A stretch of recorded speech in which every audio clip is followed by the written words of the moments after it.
everyone. My name is Michelle, and I am a conservative college student. Now, I paused for a second because I realized that upon hearing that, a lot of you probably hit the X on the right-hand corner of the screen. Because that's the shock value that saying you're a conservative, a libertarian, or a constitutionalist has nowadays. College campuses have become leftist indoctrination camps. Now, I say that, and a lot of you are probably thinking, no, there are people with all different opinions on my campus. We have people who love Trump. We have people who hate Trump. We have people in the middle. It's very diverse. That's what they tell you. They're all about diversity. If you look at the RA staff on most college campuses, you look at their board of directors or their administrators, they're always diverse, right? You have a black lady here, you have a Muslim lady here, you have a gay man here. They're all about diversity until that diversity doesn't agree with them, right? So I'm Jewish, I'm female, and I'm a conservative, and they don't like that. When I say they, I mean the establishment. I mean they who are secretly running everything. Now, you think I'm a conspiracy theorist, but riddle me something. Go and conduct some basic academic research on any historical phenomenon that's controversial, which is basically every single one of them, right? And show me both sides of the argument. Show me where you found the conservative viewpoint and where you found the liberal viewpoint. Do it. Look up Nazism, for instance. Conduct some academic research on Nazism and tell me what you find. Now, I've done this. I'm a history major and I'm also a psychology major, and I actually started out as a biochemistry major. So I've seen through 3 separate disciplines the intrinsic biases that are present in all of academia. So let's say that you are conducting research on Nazism, right? And you go to a basic search engine, let's say JSTOR, American Search Premier, right? These academic databases that your professors are encouraging you to use because that's what you're supposed to use. You can't just be Googling random things, right? Here's the problem. You're only going to find one side of the argument. Within the last 30 years, all of the research that's essentially been published on these databases is leftist crap, to put it frankly. They are teaching you that Nazism is a right-wing movement. They are teaching you that the reason that Nazism spread was because of people like Donald Trump, people who restricted immigration, who focused on nationalism, right? That's what they tell you. But here's the thing. The Nazis were a left movement. They were the Nationalist Socialist Workers' Party. They were an authoritarian regime founded on identity politics. Now, that same idea was exactly what happened during the eugenics movement, by the way. If you look at people like Margaret Sanger, who was a huge progressive and a huge eugenicist, she supported collectivism, the idea of a society and the collective needs over those of the individual.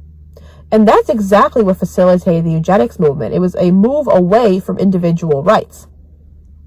Now, that's exactly what the progressives want.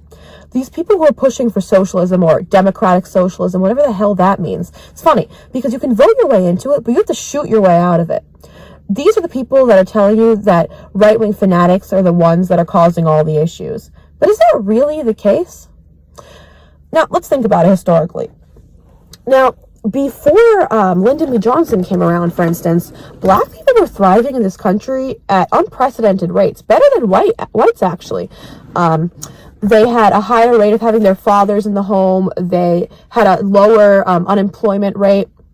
They were just more likely to be successful. And then affirmative action came, the welfare state expanded, and here we are today. We're a society of victims, right? That's identity politics. It's the Democratic plantation. It's if you're black, if you're female, if you're Muslim, if you're Hispanic, you have to vote Democrat because they're the only ones protecting you.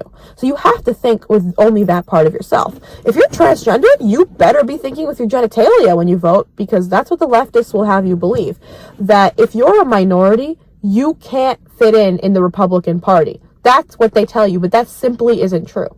Now, I'm not a Republican. I introduced myself as a conservative, although that was primarily for shock value. I'm a constitutionalist. Quite frankly, I don't care what you do as long as it doesn't infringe on my constitutional rights. Likewise, I will protect your constitutional rights as long as they don't infringe on mine.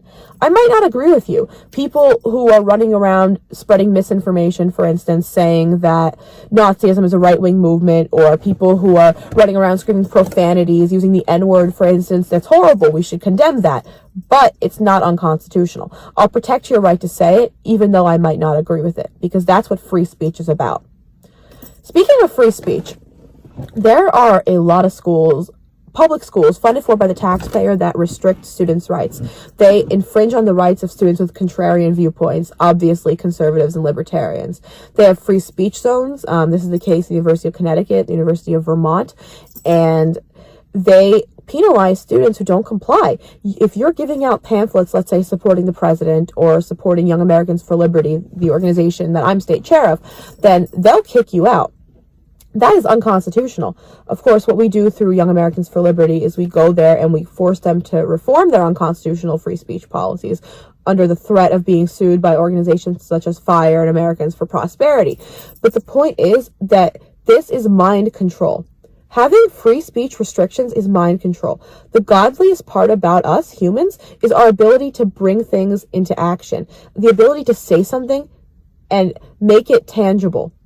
As soon as I say something, you know it now, and you can transmit that. You can act on it. It becomes tangible. That is the godliest thing about us. But to restrict that, to say that I can't speak freely, that's mind control. That's exactly what it is. It's telling you, don't think about that. Don't worry about that. It's a trail of euphemisms. It's a slippery slope. It doesn't avoid talking about these issues. It doesn't avoid the diversity problems. It doesn't avoid questions of multiculturalism and all of these things that the liberals love to talk about. But by putting free speech restrictions and not hearing the other side, you're unable to defend your own. The best side of an educated person is their ability to defend the other side.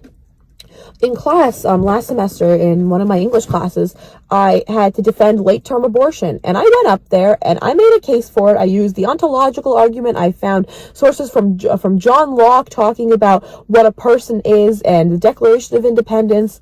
And you know what? You do it, because if you know your own viewpoint, then you should be able to refute the other side. And if you can refute the other side, then you know their arguments and you can argue them. And that's exactly what we want to achieve. If you're a liberal, okay, but tell me why you believe in what you believe, and make sure it's educated. That's all we're asking. We're asking for an educated society, a group of people who actually look for their own answers and don't just regurgitate what everyone else tells them, because that's exactly what's happening. People aren't thinking for themselves. It's mass indoctrination and nobody's seeing it.